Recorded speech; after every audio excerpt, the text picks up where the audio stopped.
अस्सलाम वालेकुम वरहमतुल्लाहि वबरकात।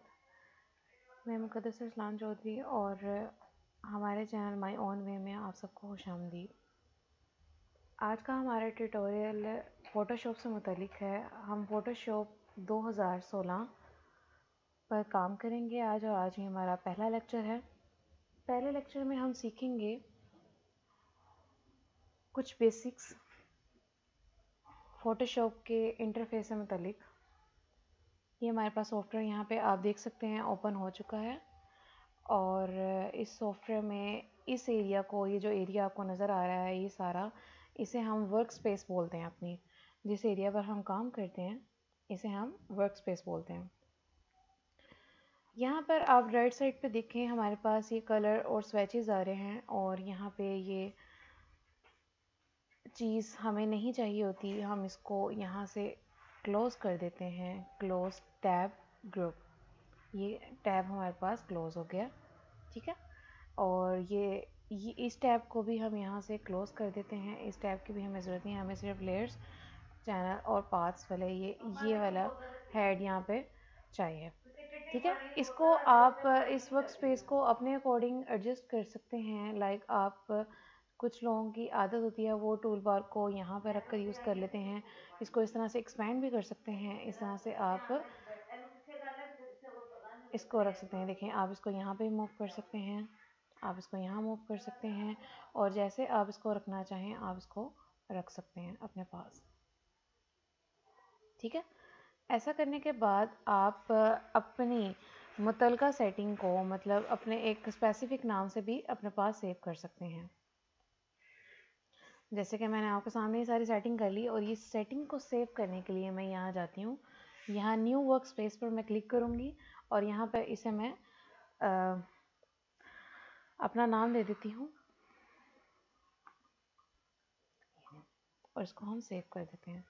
अब मैं अगर दोबारा यहाँ पे जाऊँ और एसेंशियल के ऊपर क्लिक करूँ, तो इस तरह से अगर क्लिक करूँ, ये सारा इंटरफेस इसका चेंज हो गया है। अगर मैं यहाँ जाकर इसको इस तरह से क्लिक करूँ, इसका इंटरफेस चेंज हो जाएगा।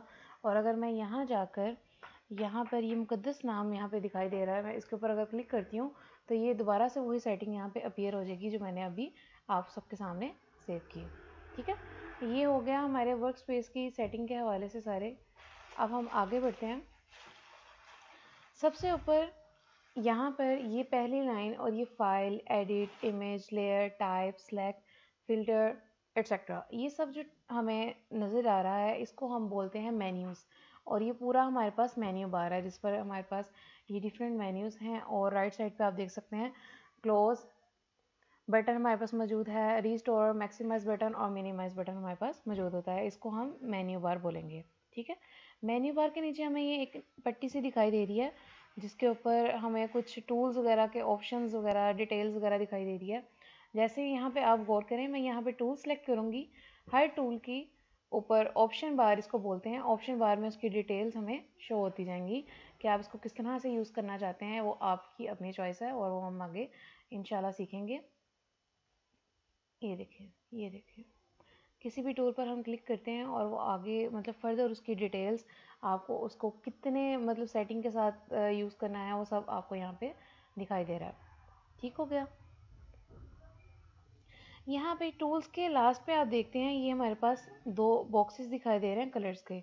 आप इसके ऊपर क्लिक करो, यहाँ पे कोई भी आप कलर रख दो, ओके कर दो, और इस पर अगर आप क्लिक करो, यहाँ पे भी आप कोई भी कलर रखना चाहो और रख सकते हो। ये ऊपर वाला कलर जो सा है, कलर बॉक्स जो सा है, इसको हम फोरग्राउंड कलर बोलते हैं। और ये जो नीचे हमारे पास कलर होता है इसे हम बैकग्राउंड कलर बोलते हैं। ये हमारे पास फोरग्राउंड कलर है, इसके ऊपर देखिए मैंने माउस पॉइंटर रखा हुआ है, इसका लिखा भी आ रहा है, और इसको हम बैकग्राउंड कलर बोलते हैं। ये इंशाल्लाह होते क्या हैं हम आगे मज़ीद अगले लेक्चर्स में अपने डिस्कस करेंगे, ठीक है। आप कलर यहाँ पे जो भी चूज़ कर लें, आप इसको वाइट रख लें, उसको ब्लैक रख लें, जो कि अमूमन होते हैं, तो इससे ये नहीं हो जाएगा कि आपने अगर ऊपर वाइट कर दिया है या ऊपर ब्लैक कर दिया है तो वो बैकग्राउंड कलर हो जाएगा, और नीचे वाइट कर दिया है तो वो फोरग्राउंड कलर हो जाएगा। नहीं, नीचे वाला कलर हमारा बैकग्राउंड कलर ही रहेगा, और ऊपर वाला कलर जो है हमारे पास वो फोरग्राउंड कलर ही रहेगा, ठीक हो गया। आगे हम मूव करते हैं। हमने जब भी अपना कोई टास्क यहाँ स्टार्ट करना है, कोई भी फाइल बनानी है, तो सबसे पहले हम जो सा है वो फाइल बटन यानी कि फ़ाइल मेन्यू में जाते हैं हमेशा। फ़ाइल मेन्यू में जाने के बाद यहाँ पे देखें हमारे पास डिफरेंट ऑप्शंस हैं और इनके साथ इनकी शॉर्टकट कीज़ भी गिवन हैं। आप कोशिश करें कि आप जब भी फ़ोटोशॉप पे काम करें इन शॉर्टकट कीज़ को रिवाइज़ कर लें, ताकि आपका काम जो सा है वो आसानी से और जल्दी से हो जाए और ज़्यादा एफिशिएंटली हो।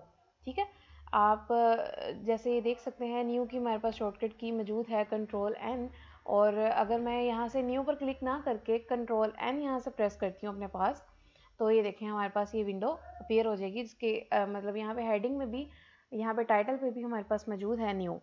न्यू से मतलब अब हम थोड़ा यहाँ पे ब्रीफ कर देती हूँ मैं आपको कि न्यू में आपके पास ये देखें प्री सेट हमारे पास मौजूद है कि आपके पास डिफरेंट बाय डिफ़ॉल्ट कुछ सेटिंग्स मौजूद हैं कि आप किस सेटिंग पर काम कर सकते हैं फ़ोटोशॉप में। तो आप यहाँ देखें अगर, तो आपके पास यहाँ पे डिफ़ॉल्ट फ़ोटोशॉप साइज़ भी है। अगर आप ये ले लें, चूँकि हम अभी बिगनिंग कर रहे हैं अपने इस कोर्स की, तो हम बेहतर है इसी पर काम करें।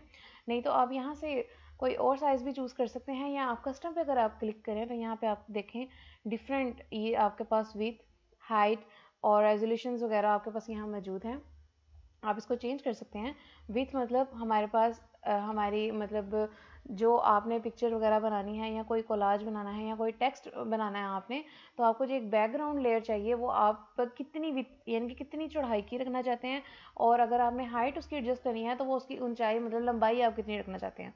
और यहाँ पे हमारे पास डिफरेंट यूनिट्स मौजूद होते हैं। अमूमन हम पिक्सल्स और इंचज़ को यूज़ करते हैं। यहाँ पे भी देखें हमारे पास डिफरेंट है, लेकिन हम पिक्सल्स और इंचज़ को ही डिस्कस करेंगे। अब सवाल यहाँ पे उठता है कि पिक्सल हम कहाँ यूज़ करेंगे और इंचेस को हम कहाँ पे यूज़ करेंगे, तो वो मैं आपकी कंफ्यूजन दूर कर देती हूँ। पिक्सल्स आपने तब यूज़ करने हैं जब आप कोई पिक्चर वगैरह एडिट कर रहे हो या बना रहे हो, सिर्फ इस पर्पज़ के लिए कि वो आपकी डिवाइस यानी कि आपके मोबाइल या आपके कंप्यूटर या आपके मतलब फेसबुक वगैरह पे अपलोड करने की हद तक हो। मतलब आपने कहीं अपलोड करनी है, शेयर करनी है, उसका प्रिंट नहीं लेना, जस्ट आप उसको शेयर कर सकते हो कंप्यूटर टू कंप्यूटर या इंटरनेट थ्रू, और या फिर आपने अपने पास वॉलपेपर सेट करना है उसका, या इस तरह से कुछ भी पर्पज़ के लिए आप कोई पिक्चर अगर एडिट कर रहे हो तो आप उसके लिए कौन सा यूनिट इस्तेमाल करेंगे, वो आपका होगा पिक्सल्स। ठीक है, अमूमन हम पिक्सल्स यूनिट को यहाँ पर इस्तेमाल करते हैं जब हमने किसी एडिटिंग हुई पिक्चर का प्रिंट नहीं लेना होता, और जब हमने प्रिंट लेना होता है प्रॉपर, यानी कि हमारे पास अब तो साइजेस अवेलेबल होते हैं, डिफरेंट पेजेस साइज़ होते हैं, A4 है, लीगल है, लेटर है जो अमूमन हम यूज़ करते हैं। उसमें आपने जब कोई भी चीज़ डिज़ाइन करते हो तो आप उसको इंचेस में लेते हो कि आपने उसकी विड्थ कितनी इंच रखनी है और उसकी हाइट कितनी इंच रखनी है। आप ये चीज़ तब डिफ़ाइन करते हो, और ये ज़रूरी होता है ताकि आपके काम में मतलब दुश्वारी ना हो। ये ना हो कि आपने इतनी मेहनत कर ली है लेकिन जब आप उसी चीज़ का प्रिंट ले रहे हैं तो वो उस तरह से नहीं आ रहा जैसे आपने उसको मतलब सेट किया था, डिज़ाइन किया था। ठीक हो गया। आगे हम मूव करते हैं रेजोल्यूशन के बारे में। रेजोल्यूशन के बारे में भी हमारा एक पूरा एक मतलब टॉपिक होगा जिसे हम डिस्कस करेंगे।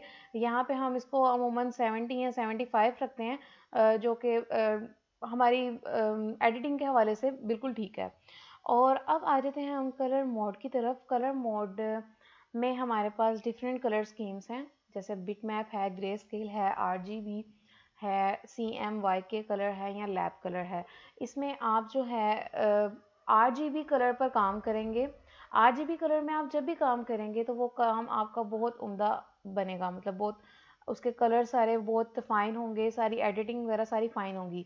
लेकिन जब आप उसका प्रिंट लेंगे तो वो प्रिंट जो सा है उतना फ़ाइन नहीं आएगा जितना कि वो आपको कंप्यूटर में या आपके फ़ोटोशॉप में आपको दिखाई दे रहा होगा। तो ऐसे सीन में आपने क्या करना है, जब आपने एक फ़ाइल को एडिट किया है और उसका आपने प्रिंट भी लेना है, मतलब इतनी एडिटिंग के बाद आपको उसका प्रिंट भी चाहिए, तो आपको ज़रूरी है कि आप अपनी उस फाइल को जो सा है CMYK कलर पर सेट करके फिर उस पर काम करें। जब आपने किसी फ़ाइल का प्रिंट लेना हो तो, मैं दोबारा से रिपीट कर रही हूँ, जब आपने किसी फ़ाइल का प्रिंट लेना हो तो आप CMYK कलर पर सेट करके अपनी वर्किंग करेंगे। और अगर आपने जस्ट मतलब वॉलपेपर की हैसियत से या कोई कवर फेसबुक कवर बनाना हो इस तरह से, या फिर यूट्यूब चैनल के लिए अपना कोई आर्ट वर्क बनाना हो, आर्ट चैनल बनाना हो, तो उसके लिए भी आप जो है RGB कलर को चूज़ करेंगे। ठीक है, और यहाँ पे हमारे पास बैकग्राउंड कंटेंट्स हैं, और बैकग्राउंड कंटेंट्स में हमारे पास white colour by default choose होता है, हम यही रहने देंगे और इसे ओके कर देते हैं। और ये देखें यहाँ पे हमारे पास जितना साइज़, जितनी हाइट और जितनी विड्थ डिफ़ाइन थी उसके अकॉर्डिंग हमारे पास ये एक लेयर यहाँ पर आ गई है। ठीक हो गया। आज की क्लास के लिए इतना ही। अगर आपने हमारा चैनल सब्सक्राइब नहीं किया तो उसे ज़रूर कर लें और बेल नोटिफिकेशन को इनेबल कर लें ताकि हमारे इस कोर्स से मुतालिक और हमारे चैनल में और मज़ीद किसी भी टॉपिक से रिलेटेड कोई भी वीडियो अपलोड हो तो आपको उसका नोटिफिकेशन मिले। और इस वीडियो से मुतालिक आपकी क्या राय है वो कमेंट बार में ज़रूर मेंशन करें। इस वीडियो को लाइक करें और अपने फ्रेंड्स के साथ शेयर करें। और अगली वीडियो तक के लिए अल्लाह हाफिज़। अस्सलाम वालेकुम रहमतुल्लाहि व बरकातहू।